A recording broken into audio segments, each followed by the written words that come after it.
The Countess Neora sat alone in her small, dimly lit room. The clock on the wall was not an ordinary clock, it was her countdown. Every beat, every tick, was not marking time. It was marking her life. Above the clock, alien numbers glowed. In red, it showed how many days she had left before her body would fail, before she would die like so many other flawed females of her kind. 23 alien months left, in human time, barely 1 year. The law of her species was cruel. If a female was born with a genetic flaw, she had to find a mate before turning 30. If she failed, her body would shut down and no medicine could save her. Her people called it the final sleep. It was not a disease, it was a sentence. Leora's hands trembled as she touched the silver mark on her neck.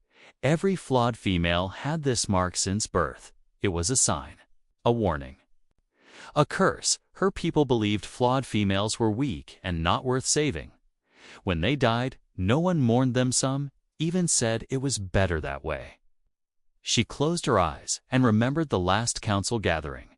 Her friend Sira had turned 30 just a week ago. Sira had not found a mate. Leora had watched helplessly as her body slowly stopped moving, and the council carried her away. No ceremony, no last words, just silence. That night, the council leader's cold voice still echoed in Leora's mind.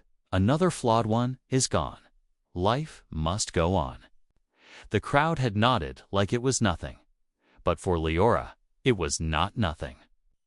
It was her future, lest she did something.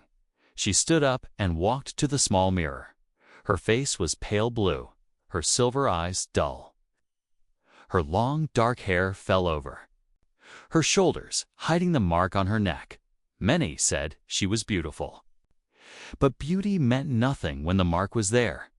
No male of her kind wanted a flawed female. They feared she would give the same flaw to their children. She had tried before, tried to speak to others, tried to show she could work, fight, and survive just as well as any other, but every time, the answer was the same cold rejection. Why waste time on someone who will die?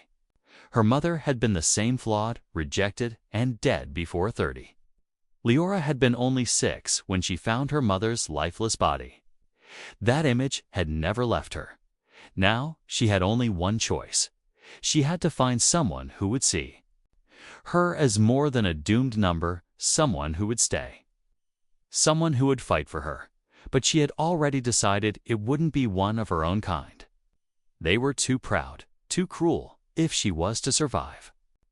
She would need to break the ancient rule and look beyond her species. That was dangerous. Her people called it forbidden bonding. A union with an alien was punished sometimes by exile, sometimes by death. Leora didn't care anymore. Better to risk everything than to sit and wait for the clock to hit 0. The wind outside howled against her window. Beyond the city walls, the alien night sky glowed with twin moons. Ships passed overhead, their lights flashing like shooting stars.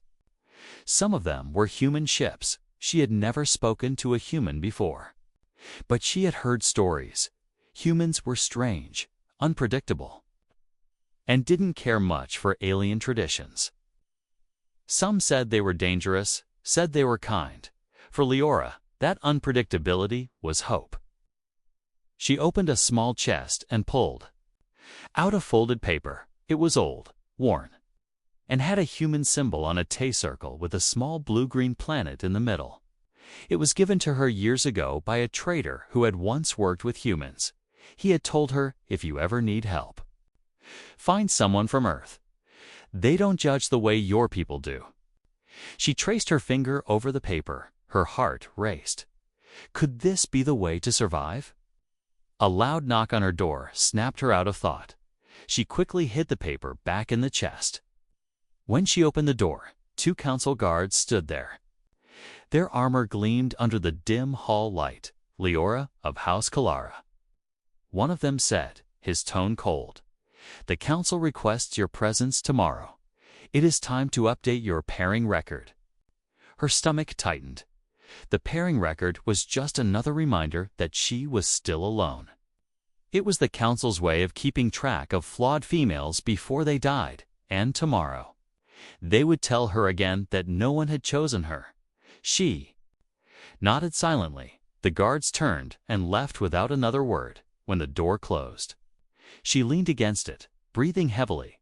The clock on the wall ticked louder in her ears. Every second was a step closer to the end. But deep inside, something burned a spark of defiance. If no one from her kind would choose her, she would choose for herself.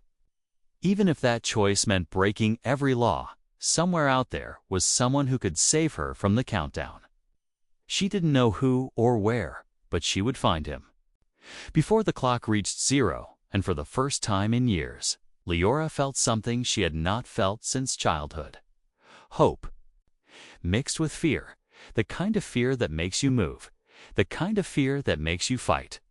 Outside, the twin moons kept shining, and far above, in the endless dark, a human ship passed silently, its lights blinking in the distance.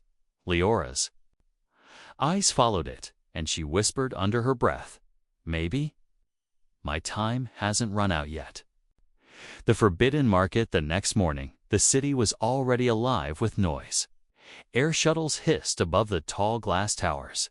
Neon signs flickered in strange colors. And voices from 100 alien species mixed together like an endless storm. Leora wrapped her dark hood tightly over her head. The silver mark on her neck had to stay hidden actually today. The council's pairing record appointment was only hours away. She wasn't going. If the guards found her absence, they would come for her. But she had no intention of being there when they knocked again. Her destination was dangerous, the forbidden market, a massive floating bazaar that hung just outside the city's air border. It was where smugglers, off-world traders, and unwanted people gathered. Here laws were weak, money was strong, and secrets could be bought. But more importantly, was the only place humans sometimes appeared. And Leora needed to see one. She boarded a public hover transport heading toward the outer docks. She kept her eyes low, hands gripping the small bag at her side. Inside was the old folded paper with the human symbol, and all the credits she had saved over the years. The journey to the outer ring took almost an hour. Through the shuttle window, the shining city faded, replaced by massive cargo yards and rusted docking platforms. The clean air of the central district turned heavier, filled with the scent of oil, smoke, and alien spices. When she finally stepped out, the ground vibrated under her feet. Huge freighters were unloading cargo.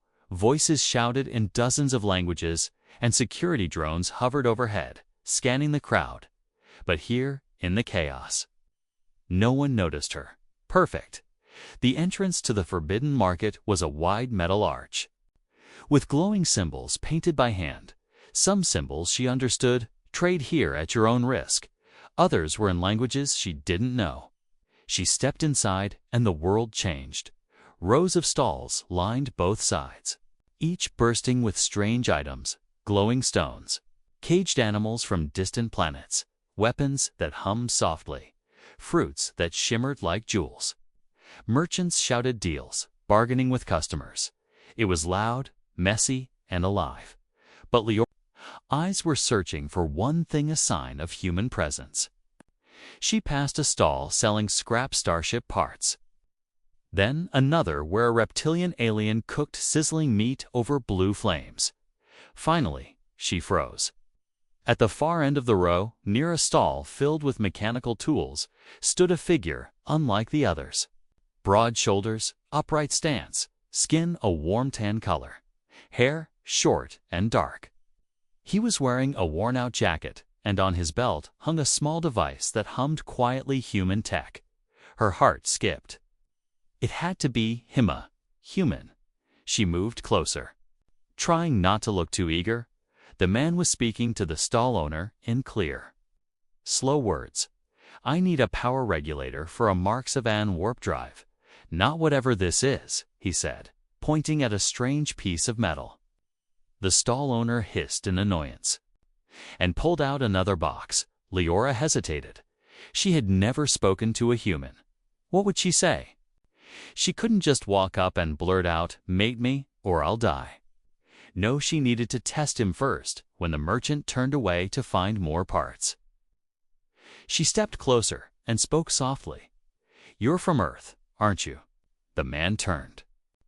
Surprised, his eyes scanned her quickly, suspicious but not hostile. "And who's asking?" he replied. Leora felt a sudden rush of nerves. "Just someone who needs help," she said, choosing her words carefully. The man's brow furrowed. "Help? With what?" Before she could answer, a loud mechanical screech echoed from behind. 2 security drones floated into the market. Scanning the crowd, her stomach tightened. Council drones. They were looking for her. The human followed her gaze. "You're hiding." "From someone," he said quietly. It wasn't a question. Leora's voice dropped to a whisper. "If they find me, they'll take me away, and I won't come back." The human studied her for a moment. Then he glanced at the drones and casually stepped sideways, blocking her from their view. "Stay behind me," he muttered. When the drones floated past, scanning, his body shielded her completely. They moved on without stopping. Leora exhaled slowly. "Why? Why would you help me?" she asked, genuinely confused. Most strangers would have turned her in for the reward. The human smirked slightly. "Because you look like someone who's run out of good options." For a moment, neither spoke.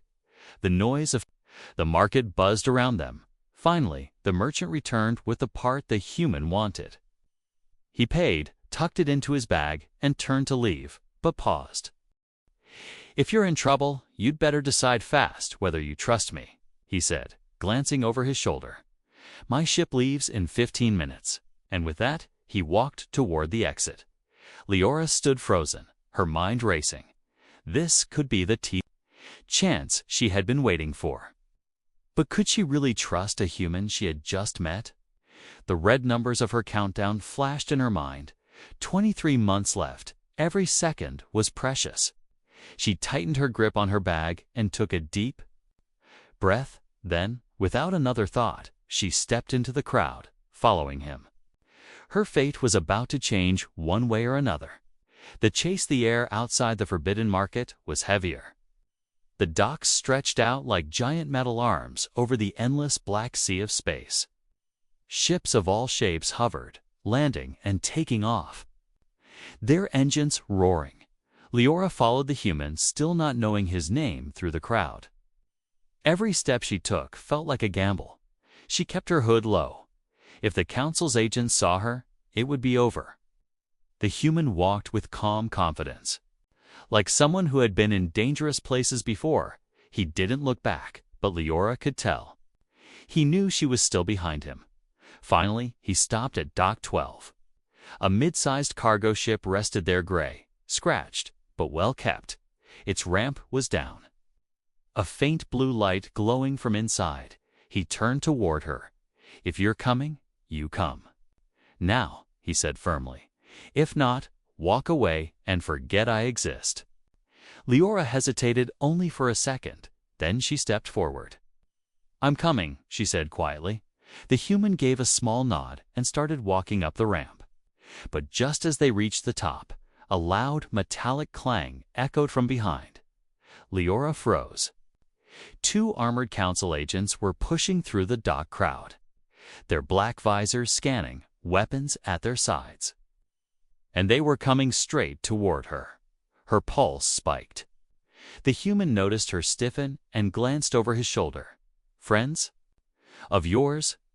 he asked dryly. "No," she said sharply. "Then move." He replied. They stepped inside the ship.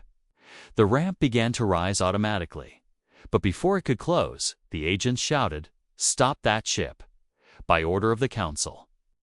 The human muttered something under his breath and dashed to the cockpit. "Strap in," he yelled. Leora didn't know where to sit, but she grabbed a seat behind him and fastened the belt across her chest through the cockpit glass. She saw the agents pushing past dock workers, running toward them. One of them raised a weapon. Ship's engines roared to life. With a violent jolt, they lifted off the dock. A shot from the agent's weapon hit the hull, sending sparks flying. The human didn't flinch. He pushed the controls forward, and the ship shot into the sky, leaving. The docks behind, the city below, shrank rapidly. But the danger wasn't gone. 3 Council patrol ships appeared on the radar.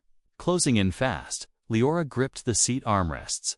"They won't stop," she warned, "if they catch us. They'll take me and kill you." The human glanced at her briefly. "Good thing I'm faster than them," he said with a grin. He pressed a sequence of buttons, and the ship banked sharply to the left. The patrol ships followed, their bright search beams cutting through the darkness. One patrol ship fired. The blast shook the cargo ship violently. An alarm began to beep. They hit the rear shield. The human muttered. He adjusted the controls. Weaving between 2 massive transport freighters, the patrol ships tried to follow, but their larger size made them slower to turn. "Who are you?" Leora asked over the noise. "Ethan," he said quickly. "Cargo runner. Sometimes smuggler. Always survivor." Another blast narrowly missed them. The energy beam lit up the cockpit for a second. Ethan slammed a lever forward. The ship's engines screamed. And they shot toward a debris field orbiting the planet. Leora's eyes widened. "You're flying into that." The debris field was a graveyard of old ships, broken satellites, and metal wreckage drifting slowly in space. "Exactly," Ethan said. "They can't follow me in here without risking a crash." The patrol ships hesitated at the edge of the debris. One tried to follow, but scraped its hull against a massive, twisted beam, forcing it to pull back inside the debris field. Ethan moved the ship with precision, sliding between wreckage so close they could almost touch it. The radar showed the patrol ships circling outside. Unable to match his path, finally, when they were deep enough, Ethan powered down the main engines. The ship drifted silently among the dead ships. The only sound was the faint hum of life support. Leora slowly let out the breath she had been holding. Her hands were shaking. You just saved my life," she said, almost in disbelief. Ethan leaned back in his seat. "Don't thank me yet," he said. "I don't even know why they're after you, but I can tell you're trouble." Leora's eyes dropped to the floor. "I'll tell you, but you won't believe me," she said quietly. "Try me," Ethan replied. She looked up, her silver eyes locking with his. "If I don't find a mate before I'm 30, I'll die, like the others before me." Ethan blinked. For a moment, he wasn't sure if she was serious. "That's not something you hear every day," he said slowly. "It's not a choice," Leora said, her voice steady now. "It's the law of my species. And my curse." Ethan studied her for a long moment. Then, instead of laughing or calling her crazy, he simply said, "So, you're running out of time." She nodded once. The red numbers of her internal countdown seemed to burn brighter in her mind. And for the first time, she wondered if this human might be the only chance she had left outside the cockpit. The wreckage floated silently, but Leora knew the hunt wasn't over. The council would come again, and next time they would be ready to kill. The dangerous cure, the cargo ship, drifted silently in the shadow of an enormous, broken war cruiser. The patrol ships had disappeared from the radar, but Ethan kept the engines off. Silence was safety here. Silence meant they were hidden. Leora sat in the co-pilot's seat, her hood pushed back now. Her silver eyes stared out at the floating wreckage, but her mind was not on the view, it was on the countdown in her head. 23 months. Now 22, and some days every minute lost was another step closer to death. Ethan broke the silence first. "All right, you've got a choice. Either you tell me the whole truth, or I drop you at the nearest safe port and walk away." His voice wasn't cold, but it was firm.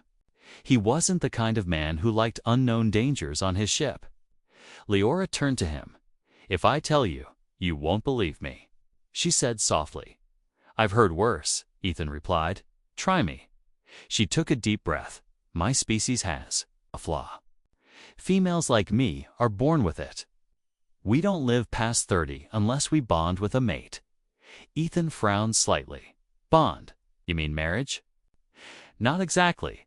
Leora shook her head. "It's a genetic process. Something in our biology. Without it, our cells start shutting down. One organ at a time."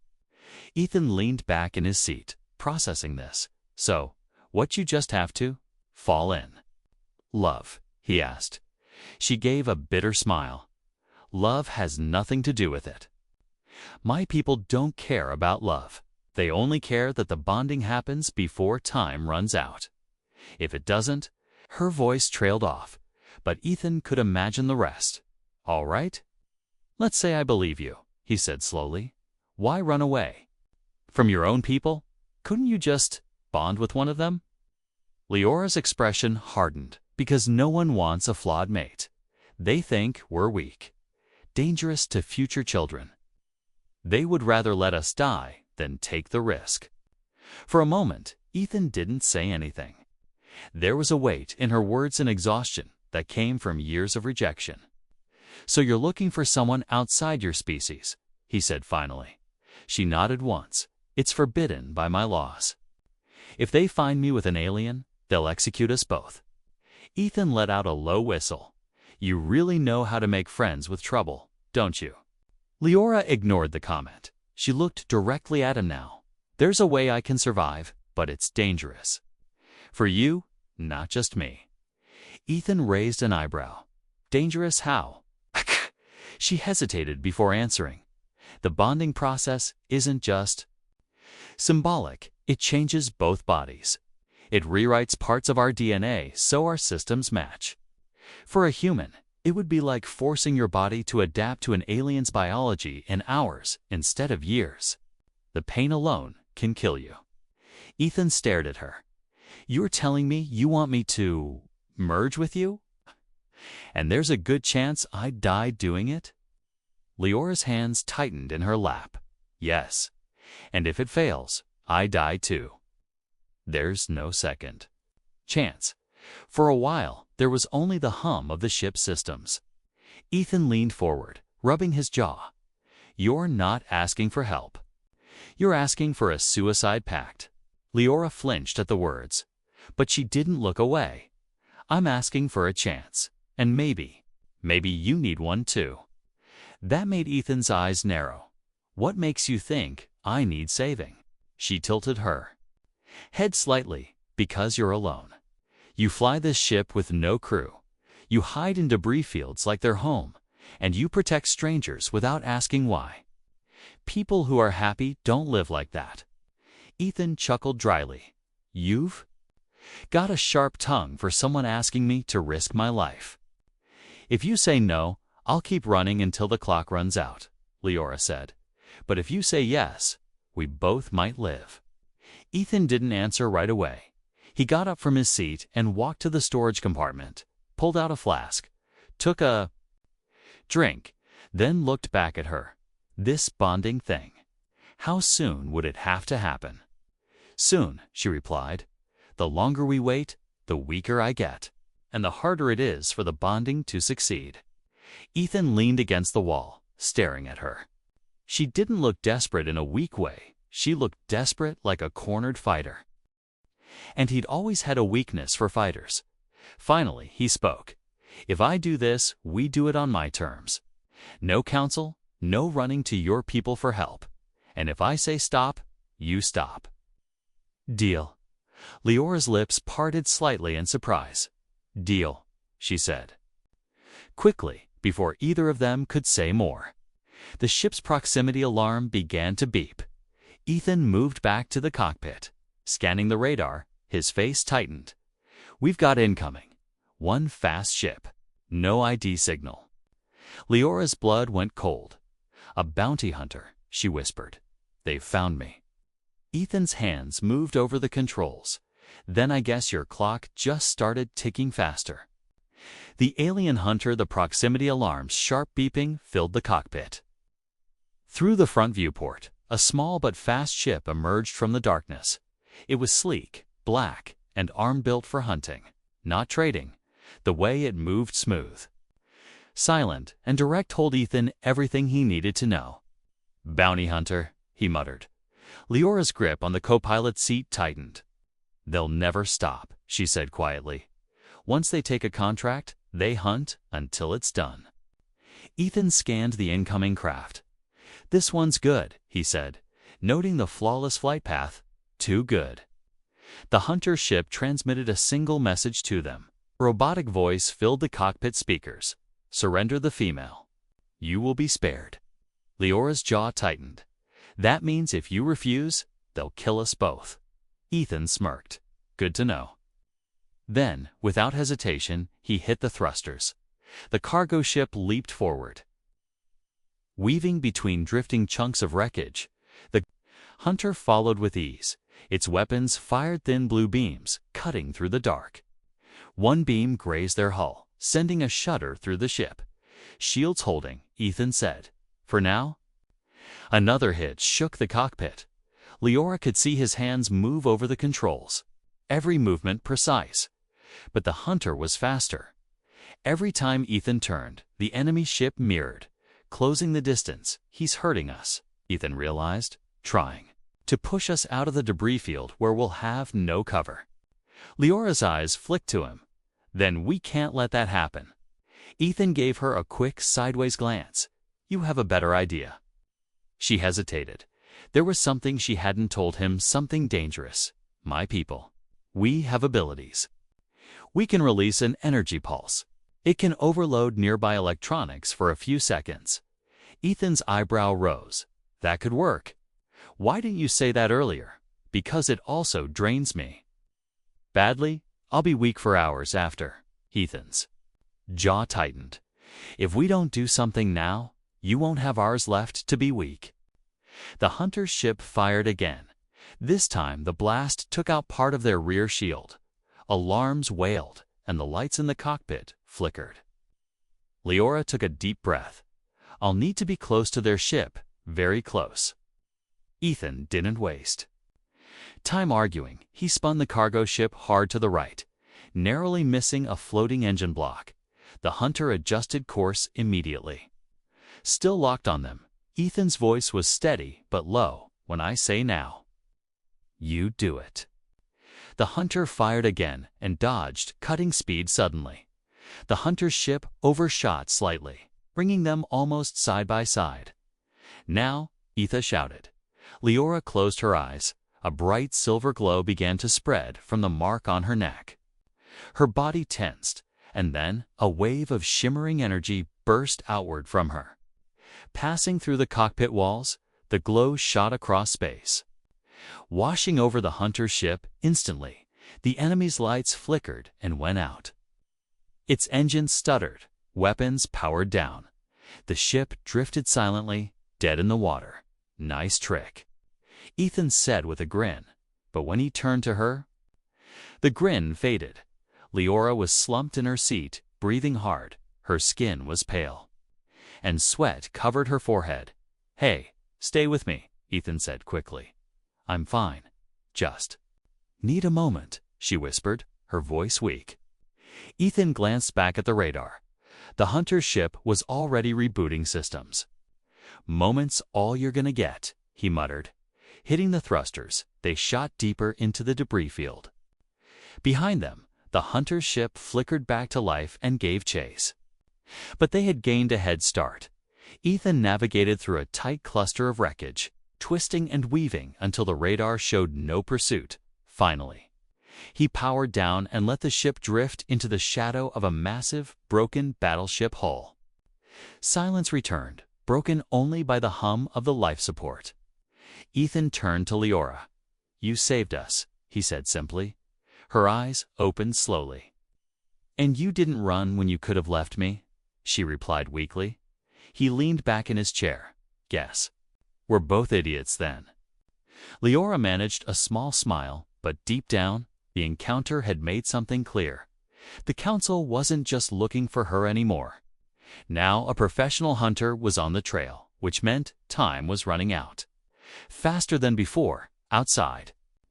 In the vast darkness, the hunter's ship moved slowly through the wreckage. Scanning, searching, it was only a matter of time before it found their trail again. And when it did, there would be no safe place left to hide. The shadows of the dead battleship shielded Ethan's cargo vessel from most scanners. For now, the hunter's ship was nowhere in sight, but Leora could feel it like a storm on the horizon. Losing. In again, Ethan was in the engine bay, working to repair the damaged rear shield. Sparks flew each time he adjusted the cracked energy conduit. "We'll need full shields if that hunter finds us again," he said over his shoulder. Leora stood nearby. Still weak from the energy pulse she had used earlier. "You shouldn't be doing this alone," she said softly. "I've patched worse with less time." Ethan replied without looking back. The ship gave a sudden, low hum. Then the conduit sparked violently. A bright flash lit the room, followed by a sharp pop. Ethan staggered back, clutching his side. "Ethan." Leora rushed forward. She saw the burn on his side, angry red skin where the blast had caught him. He waved her off, trying to stay upright. "It's fine just to burn." But it wasn't fine. The injury was deep, and his breathing was uneven. She could smell the faint metallic scent of blood. Her heart pounded. She knew what this meant if the hunter returned and Ethan couldn't fight or fly. They were finished. And her countdown was still ticking. This injury could kill him before the hunter even had the chance. Leora looked at him. "We don't have time," she said, her voice trembling but determined. "For what?" Ethan asked, wincing as he leaned against the wall. She took a deep breath. "For the bond. If we do it now, it will heal you, and it will start my transformation too." Ethan stared at her like she'd just suggested jumping into a star. "You're serious?" "If we wait, you'll get weaker." "And so will I," she said. "The bond can share strength. Your body will adapt to mine, and mine to yours. It's dangerous, but it's our best chance." Ethan's jaw tightened. "And if it fails, we both die." She answered simply, no hesitation. In her voice, just the cold truth. They locked eyes for a long moment. The only sound was the soft hum of the ship's systems. Finally, Ethan gave a slow nod. "All right. Tell me what to do." Leora moved quickly, guiding him to the medical bay. The small room was dim, lit only by the pale blue light of the sterilizer panel. She opened a compartment and took out a slender silver device shaped like a small rod. Strange alien symbols glowed faintly along its surface. "Sit," she instructed, and Ethan lowered himself onto the med table. His eyes stayed on her, searching for any sign of doubt, but there was none. "This will connect our nervous systems first," Leora explained. "Then it will move to the blood, then the cells. You'll feel pain everywhere." Ethan smirked faintly. "Good to know. Guess I should have had a drink first." She stood in front of him, holding the device between them. Her hands were steady now, though her heart was racing. "Ready?" "Do it," he said. She pressed the rod gently against the side of his neck, and it clicked. A sudden surge of heat shot through both of them. Ethan gasped, gripping the edge of the table. It felt like electricity and fire at the same time, racing under his skin. Leora's body reacted instantly. Her silver eyes glowed brighter. Thin streams of light ran along her veins. Visible beneath her skin, her breathing quickened. The bond was forming. Ethan gritted his teeth. The pain wasn't just physical light. Felt like his very bones were being rewritten. Images flashed in his mind that weren't his flashes of alien skies. A city of crystal towers, the memory of another girl lying still in death. Memories from Leora. Leora saw pieces of him, too. The endless black of space through a cockpit window. Smoky bar on a mining colony. The face of a young man laughing before fading away. They weren't just sharing pain. They were sharing their lives. The heat built to a peak. Ethan's vision blurred. Almost. There, Leora said, her voice shaking. Then, just as suddenly as it had started, the pain faded. Ethan slumped back against the table, breathing hard. Leora's legs nearly gave way. But she caught herself on the table's edge. She looked at him. The burn on his side was already fading, the skin knitting together as if time was running backwards. Her own complexion had changed. 2 faint golden flecks now shimmered in her silver eyes. Ethan slowly sat up, testing his side. I feel different, he said quietly. You are, Leora replied. We're connected now. If one of us dies, the other follows. He gave her a long look. No pressure then, he said dryly. But beneath the sarcasm, there was a new weight in his eyes. Recognition that their fates were now one before they could speak more. The ship's sensors beeped again. Leora glanced at the screen, and her stomach dropped. The hunter's ship had found them, and it was closing fast. Ethan stood, his energy returning like a wave. Then let's show him what happens when you hunt the wrong people, he said, moving toward the cockpit. Leora followed, and for the first time, she didn't feel like a doomed, flawed female anymore. She felt like part of a team, a dangerous one. The choice the hunter's ship grew larger on the radar. It was coming fast, too fast for them to slip away quietly. Ethan sat in the pilot's seat, hands steady on the controls. Leora stood beside him, her golden-flecked eyes fixed on the screen. He won't give up now, she said. Good, Ethan replied. I'm tired of running. But before Ethan could make his first move, the radar pinged again. 3 more ships had appeared behind the hunter. Leora's breath caught. The Council, she whispered. They've sent enforcers. On the viewport, the dark shapes of the Council ships slid into view, their silver crests glinting under the distant starlight. The comms crackled. Leora of House Kellera, surrender yourself to the Council immediately. The human will be spared if you comply. Ethan shot her a quick glance. Funny, that's exactly what the bounty hunter said. And then, a second voice cut into the channel, smooth and cold. Council, stand down. She's mine. It was the bounty hunter. Now they were caught between both sides. One wanted the payment, the other wanted control. Leora gripped the back of Ethan's chair. They'll fight each other for me. And kill us both in the crossfire, she said. Not if we make the first move, Ethan replied. His fingers danced across the console, powering up every weapon system the ship had. The hunter ship shifted position, aiming its weapons at the Council fleet. The Council's lead ship responded, shields flaring to life. Tension filled the space between them like a lit fuse waiting to burn. We can use this, Ethan said quickly. While they're focused on each other, we punch through the gap and get out. Leora hesitated. Her eyes darted between the Council ships and the hunter. She knew Ethan's plan could work, but it also meant they'd be running for the rest of their lives. If we run now, they'll hunt us forever, she said. If we stay, they'll kill us today, Ethan countered. The comms exploded with noise. The first blast came from the hunter's ship, slamming into a Council shield. The Council responded instantly, a volley of plasma fire lighting up the void. The battle had begun. Hold on, Ethan shouted. He slammed the throttle forward, the ship surging ahead with a roar. They dove straight into the chaos, weaving between bursts of light and debris. One Council fighter clipped their wing, shaking the cockpit. The hunter's blast barely missed their tail. Leora kept her eyes on the targeting screen, calling out threats left to incoming missiles. Ethan rolled the ship sharply, the missiles streaking past and colliding with a Council cruiser.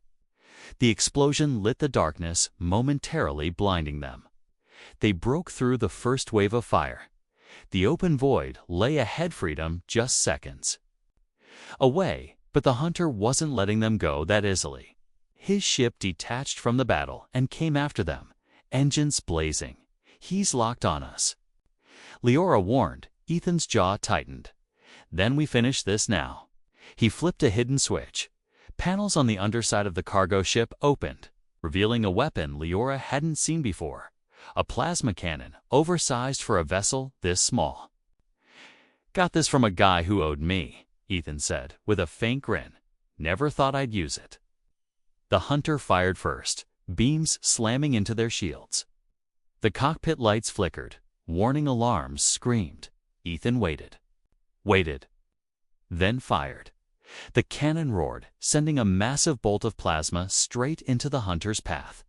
The blast hit squarely, the hunter's shields flaring bright before collapsing. His ship spun, flames spilling into space. It wasn't destroyed, but it was out of the fight. Silence filled the cockpit except for the hiss of cooling systems. The Council fleet was too busy with their own battle to follow. The path ahead was clear. Ethan eased the throttle back. "We're out," he said. But Leora didn't relax. Her hands gripped the console, her voice low. "Not yet. We still have to choose." He looked at her. "Choose what?" She met his eyes. "Do we keep running forever, Tay, or do we fight back? Not just for me, for every flawed female they're willing to let die." Ethan studied her face. The bond between them pulsed faintly. He could feel her determination, her fire, and somewhere deep inside, he realized, he wanted this fight too. "If we fight back," he said slowly, "we can't do it alone." "We won't be alone," Leora replied. "My people aren't the only ones with laws worth breaking." Ethan smirked. "Then I guess we're starting a rebellion." He turned the ship toward the star map, marking a route far from Council space. "First, we disappear. Then we find allies. And when we're ready, we come back." Leora sat beside him, watching the stars stretch into lines as the ship entered warp. For the first time, her countdown didn't feel like a death sentence.